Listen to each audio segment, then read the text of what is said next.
దేశంలో జాతీయ గ్రామీణ ఉపాధి హామీ పథకాన్ని నీరుగార్చేందుకు ప్రయత్నిస్తున్నారని సిపిఎం నాయకులు ఆసిపి రెడ్డి విమర్శించారు. సుందరయ్య భవన్లో ఏర్పాటు చేసిన విలేకరుల సమావేశంలో ఆసిపి రెడ్డి మీడియాతో మాట్లాడుతూ గ్రామీణ ప్రాంతంలో జరిగే ఉపాధి హామీ పథకంపై అనేక కుటుంబాలు జీవనం సాగిస్తుంటే సరైన వసతులు కల్పించకుండా టెక్నికల్ ఇబ్బందులు తలెత్తుతున్నాయని సాకులు చూపిస్తూ ఉపాధి హామీ పథకం కూలీలను తీవ్ర ఇబ్బందులకు గురిచేస్తున్నాయని ఆయన ఎద్దేవా చేశారు. ఉపాధి హామీ పథకంలో ఉన్న సమస్యలు పరిష్కరించాలని లేని పక్షంలో సిపిఎం పార్టీ ఆధ్వర్యంలో పెద్ద ఎత్తున నిరసన కార్యక్రమాలు చేపడతామని తెలిపారు. ఈ కార్యక్రమంలో ఐద్వా కార్యదర్శి రజనీ తదితరులు పాల్గొన్నారు.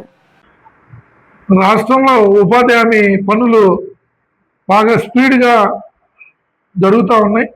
కానీ ఉపాధి హామీ చట్టం కేంద్ర ప్రభుత్వం నిర్వీర్యం చేయడానికి కుట్ర చేస్తూ ఉంది. గతంలో 90% నిధులు కేంద్ర ప్రభుత్వం ఇచ్చేది, 10% రాష్ట్ర ప్రభుత్వాలు భరించాయి. ఇప్పుడు 40-60% మార్పులు చేసింది కేంద్ర ప్రభుత్వం. కేంద్ర ప్రభుత్వం కూడా పని అయిన తర్వాత మీరు పనికి డబ్బులు ఖర్చు పెట్టండి, తర్వాత నేను ఇస్తాననే పద్ధతిలో ఇలా కేంద్ర ప్రభుత్వం ఉంది. ఆ సందర్భంలో ఇలా ఉపాధి హామీలో అనేక మార్పులు చేశారు. దాంట్లో ప్రధానంగా ఐరిష్ కెమెరాతో దీన్ని కళ్ళ ద్వారా నమోదు చేసుకుంటాం పనికి వెళ్ళిన వాళ్ళు.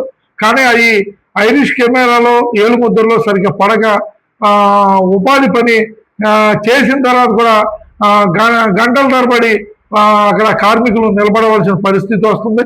మొన్న మేము చూస్తే బిళ్ళపాడు దగ్గర అయితే రోడ్డు పక్కన కార్మికులు గుట్లపడి ఉన్నారు.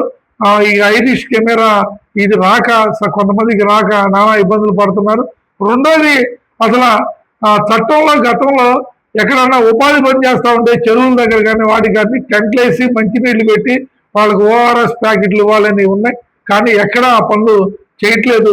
దాని రీత్యా ఉపాధి హామీ కార్మికులు చాలా ఇబ్బందులు పడుతున్నారు.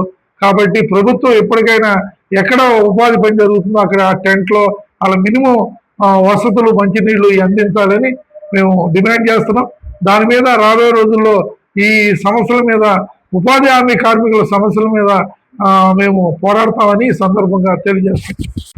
మహాత్మా గాంధీ ఉపాధి పథకం పని ఇది శ్రామికులు కార్మికులు పోరాడి తెచ్చుకున్నది. ఎందుకంటే వేసవి కాలంలో పనులు లేకపోవడం వలన గృహాలు గడుపుకోవడం కష్టంగా ఉంది. కాబట్టి ఇది కార్మికులు అందరూ కలిసి ఇది సంపాదించుకున్నారు.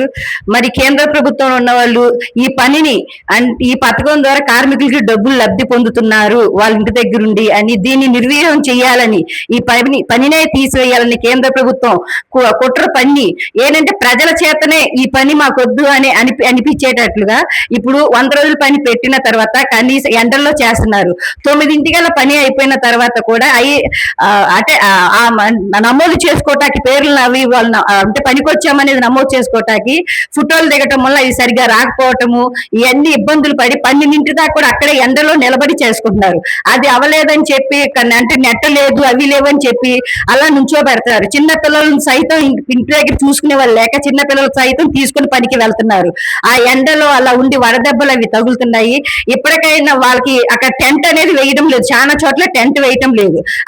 అది వరకు 10 సంవత్సరాల క్రితం టెంట్లు వేయడం కానీ, అలాగే మంచినీళ్ళు ఏర్పాటు చేయడం కానీ, మజ్జిగలు కానీ ఇలాంటి కొన్ని సదుపాయాలు అందించేవాళ్ళు. ఇప్పుడు రాను ఆ సదుపాయాలన్నీ తీసేశారు. పనిముట్లు కూడా అవి చెక్కించుకోవడం అలాంటివి పెట్టాయి, అవి కూడా తీసేశారు. ఇప్పుడు వీళ్ళకి డబ్బులు కూడా వారానికి బిల్లులు ఇవ్వటం లేదు.